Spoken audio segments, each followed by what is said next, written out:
Good evening, everyone.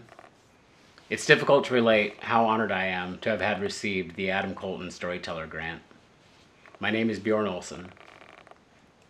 In the early 1970s, my parents moved to Alaska to escape the rat race and to seek an alternative back-to-the-land lifestyle. With the public health aid and my father on hand, my mother gave birth to me in an abandoned trapper's cabin near the native village of Mentasta. Within a year, the BLM evicted us for squatting, and we moved 15 miles down the Toke Cutoff to the small community of Salana along the banks of the Copper River.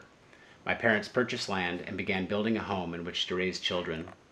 Our 5-acre homestead lifestyle was subsistence-oriented. As I grew into adulthood, this closeness to and direct reliance upon the local ecology for sustenance and connectedness became fundamental to my identity, activism, and storytelling. I'm an Alaskan-based independent filmmaker, writer, and photographer. Since my teenage years, I have devoted my life to exploring the far-flung corners of Alaska by human power. Decades of on-the-ground experience with Alaska's unique geography and its rich and varied cultures informs and inspires my work. Enduring themes include environmental conservation, wilderness adventure, climate change, subsistence hunting and gathering, regenerative economies, rewilding, both ecological and human, and Alaska history. In 2007, I undertook a human-powered expedition down the frozen Kuskokwim River in southwestern Alaska. While meeting people along the trail and in the villages, I became aware of a massive open-pit mine proposal called the Donlin Mine. At that time, very few people outside the region had heard of this proposal, which, if developed, would be one of the largest open-pit gold mines in the world. Without knowing how to make a film, over the next year and a half, I undertook 3 more human-powered expeditions, covering over 1,000 miles through the areas that would be impacted if the mine were to be developed. I completed my first film, Where the Heck is Donlin, and I had found my medium of expression. Few, if any, photographers and filmmakers have impacted me as deeply as Edward Curtis, known as the Shadow Catcher. Edward Curtis devoted his life to photographing and documenting the indigenous peoples of North America. In Curtis's time, acculturation, colonization, and outright genocide were being employed against American Indians.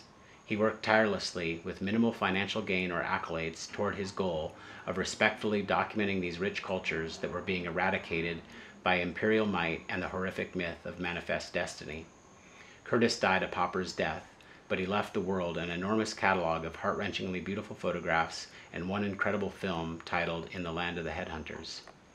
I infused the ethic of a fast and light alpinist mountaineer into my artistic discipline. My filmmaking niche is that of a one-man band. I can board a bush plane with all my important equipment, or hop onto a snow machine, an ATV, a fat bike, or in a sea kayak to fit myself into small spaces and capture big stories.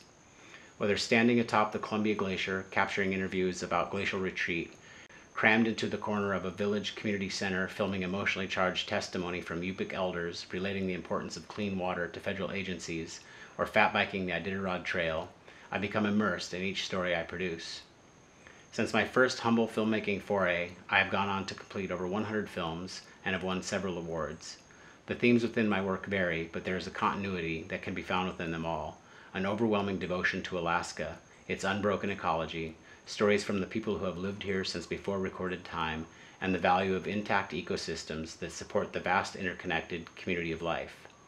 My activism is born out of love, and filmmaking is the most effective way I have discovered to share with others valuable lessons and insights I have teased out of this great land. This generous grant will allow me to complete the most important documentary I've had the opportunity to produce. Over a lifetime of traveling through Alaska and visiting over 60 rural villages, I've yet to encounter a place so singularly special as Inyalik, or as it's called in English, Little Diomede. Due to their extreme remote location, this American community has, until very recently, escaped many aspects of acculturation. Climate change, rather than colonization, is bringing the village to kneel, forcing them to adapt to a new and rapidly changing reality. This grant will allow me to create and share the most important film I've ever made. As our civilization continues its trajectory of ecological destruction, many lessons can and should be learned from indigenous peoples. The tiny island of Little Diomede, situated in the middle of the Bering Strait, has been inhabited for many thousands of years by people who understood how to live in accord with the environment. Living sustainably on a steep, and rocky 3-mile-long island in the middle of a formidable sea is a metaphor from which the other inhabitants of spaceship Earth can take inspiration from. Alaska and the world owe an enormous debt of gratitude to Adam Kolton for his tireless efforts to protect the Arctic from reckless development. Our world is on fire, and no one will be spared if we don't each soon discover our own inner Adam Kolton and pick up where his work tragically and prematurely left off.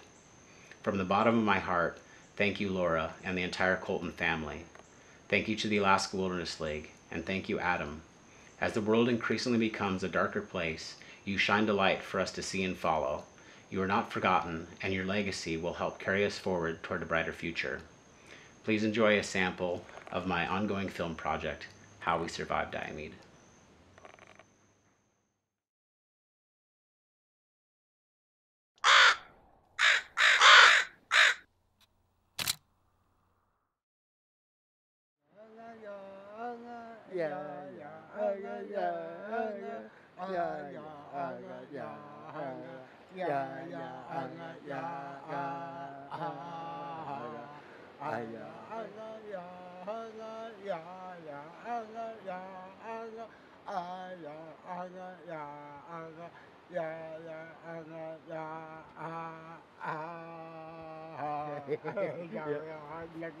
Like that,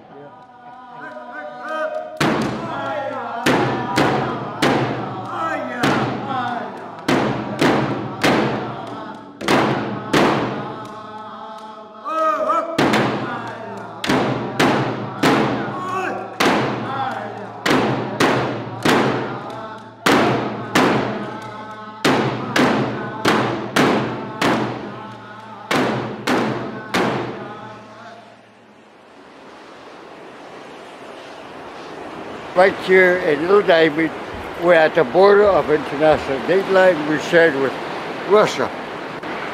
Little Diomede is about 3 miles around, a little over 1,300 feet high, sedimentary granite rock.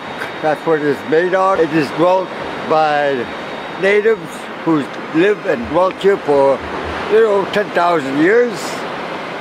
And the reason I picked this place is it's resourceful. We have birds, abundance of it. There's about 30 to 40 species of birds. And we have the mammals that do pass through here, which is the whale. The whales consist of the gray, the bowhead, the minke, the humpback, the orcas, the porpoise. Our sustenance mainly is the walrus, which we get, so those are what migrate seasonally. In the past 10 years now, we've seen changes and affected our way of life, climatic way.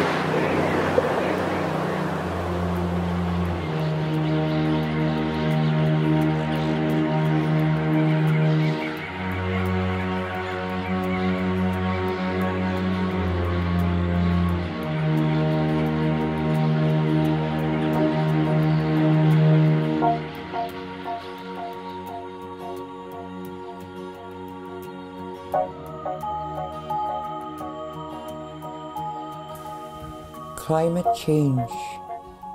You know, Diomede, I've noticed it maybe a good 10 years back.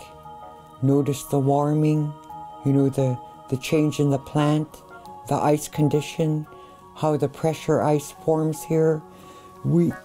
It's been a big notice for Diomede.